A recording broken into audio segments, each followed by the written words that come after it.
ونعم الوكيل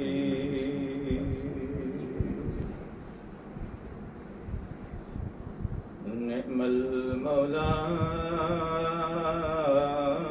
ونعم النصير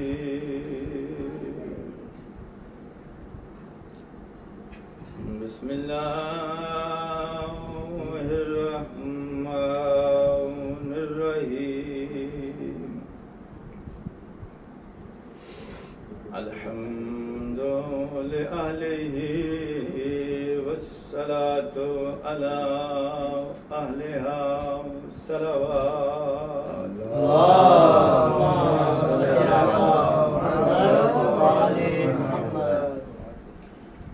دعا ہے بانیان کا یہ اہتمام صف رضا بچھایا مالک اپنی بارگاہ میں منظور فرمائے آپ تمام امین کے حاضری پڑھنے والوں کی یہ نوکری پاک دین کو درجائے استجابت عطا فرمائے وہ خاندان جن کو نہج البلاغہ وراثت میں ملی ہو اتنے بڑے خطیب کے بیٹے کے بعد ان کی دستار فضیلت کے وارث کے بعد کوئی خطبہ بیان کرنا گنجائش بنتی نہیں ہے، لیکن صرف اس نیت کے ساتھ حاضر ہو گیا ہوں کہ متن کو ہمیشہ تفسیر کی ضرورت ہوتی ہے۔ علم و فیض کا جو روشن چراغ انہوں نے جس انداز میں اس کی روشنی کی نمائش فرمائی ہے، اظہار فرمایا ہے، اس روشنی سے، اس چراغ سے اقتباس کرنے کی کوشش کرتا ہوں۔ بسم اللہ۔ آج کی آنے والی رات 25 شوال کی رات ہے، اور 25 شوال یہ مناسبت منسوب ہے میرے اس امام کے ساتھ جن کی تبلیغ کی وجہ سے دنیا آج ہم کو جعفری کہتی ہے۔ میرے مولا امام جعفر صادق علیہ السلام صلوات پڑھی جائے۔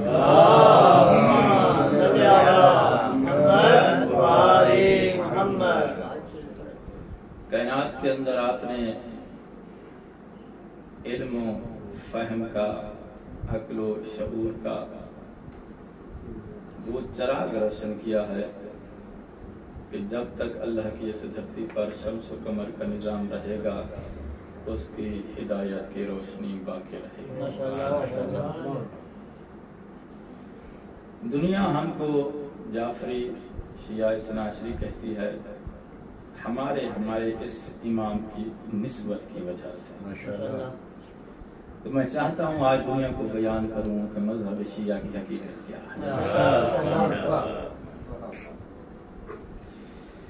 قرآن ایک ہے، فرقے 73 ہے، سچ کہا ہے۔ قرآن ایک ہے، فرقے 73 ہیں، اور ہر کوئی یہ کہہ رہا ہے کہ میرا مذہب قرآن سے ثابت ہے۔ شاید میں جلدی کر گیا ہوں، بات واضح نہیں کر سکا ہوں، میں پھر دوبارہ ایک دوسرے انداز میں اسی جملے کو عرض کرتا ہوں۔ قرآن اللہ کا کلام ہے، اور قرآن جس کی تائید کر دے، قرآن کی تائید کا مطلب ہے کہ اللہ نے اس کی تائید کر دی ہے۔ قرآن ایک ہے، فرقے 73 ہیں، سب یہ کہتے ہیں، ہر کوئی یہ دعویٰ کر رہا ہے کہ میرا مذہب، میرا فرقہ قرآن سے ثابت ہے۔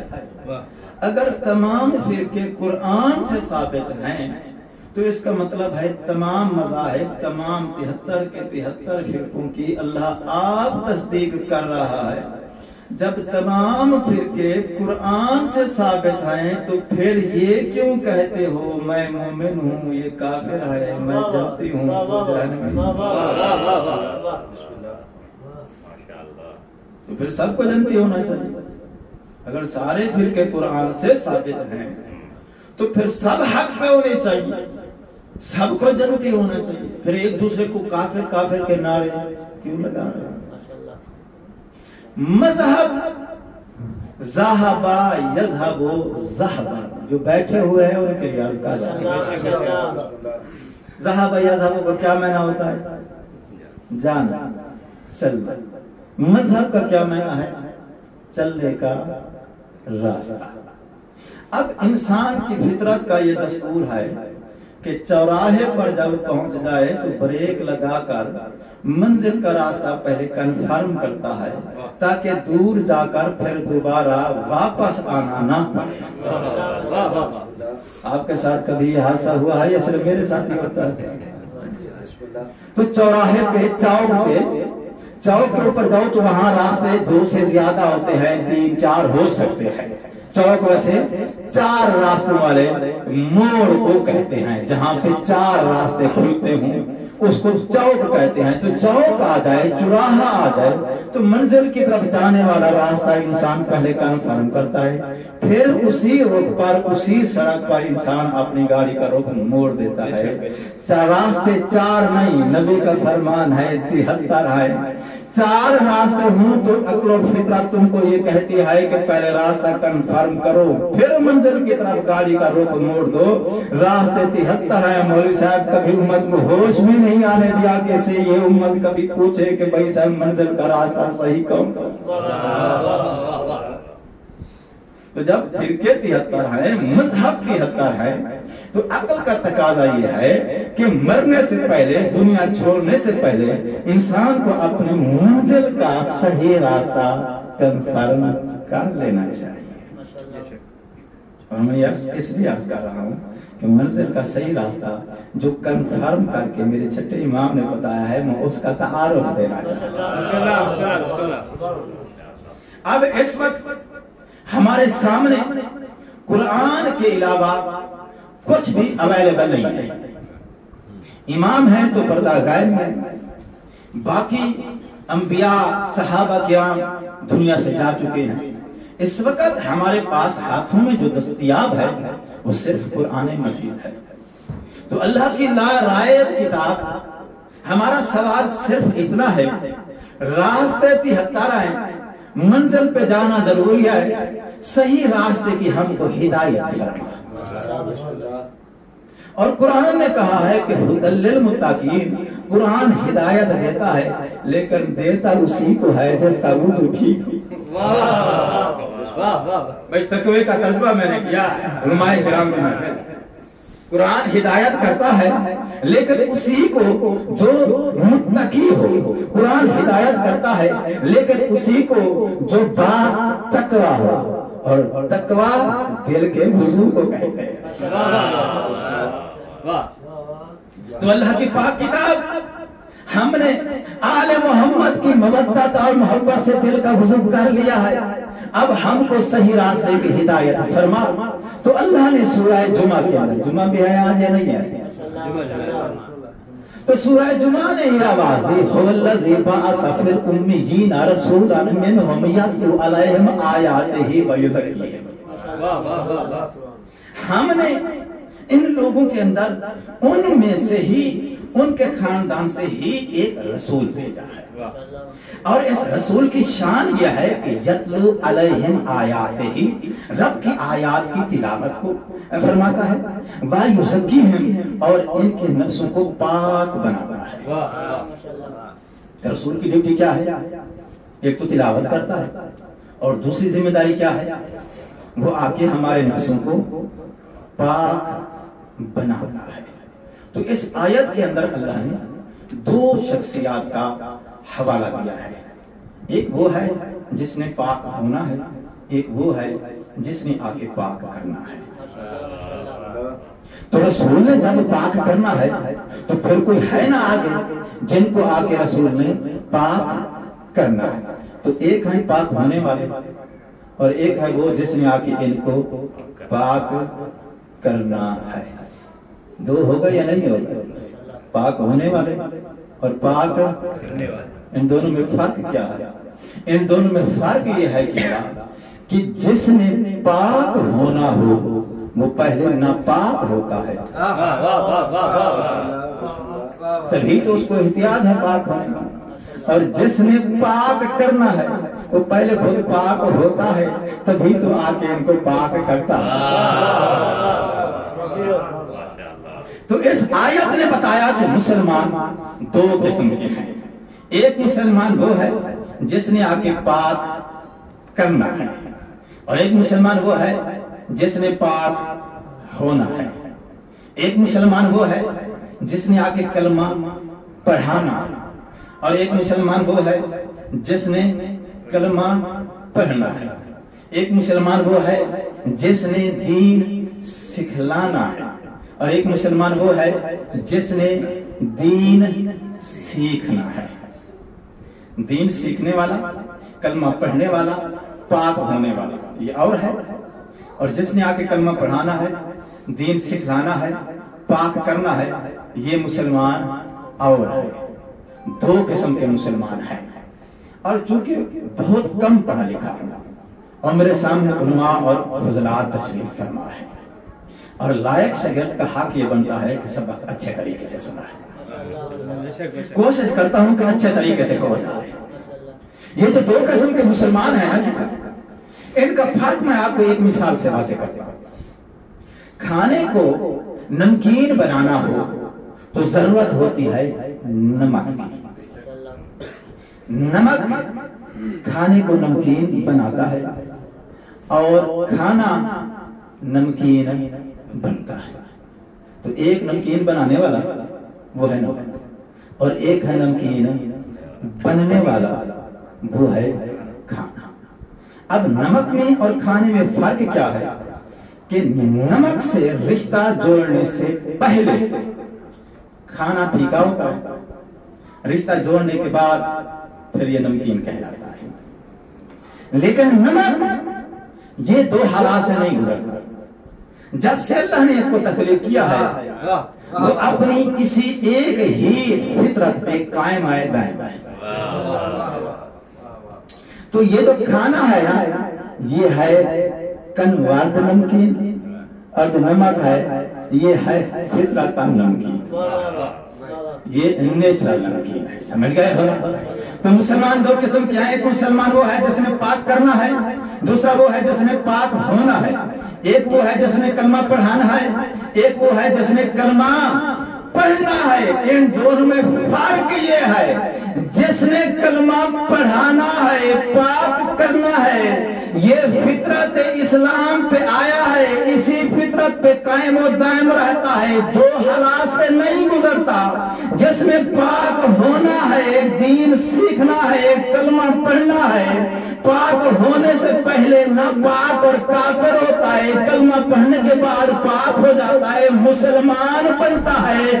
تو یہ ہے فرق کہ ایک فطرتاً مسلمان ہے، دوسرا کنورٹ مسلمان۔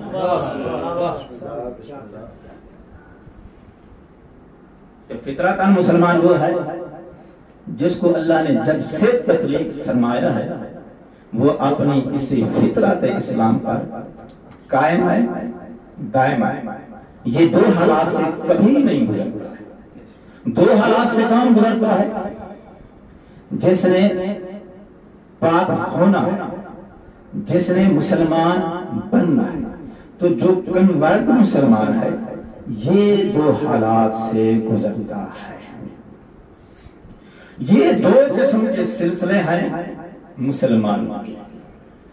یہ جو فطرتی مسلمان ہے، اب سوال یہ پیدا ہوتا ہے کہ فطرتی مسلمان کا سلسلہ کہاں سے شروع ہوا ہے؟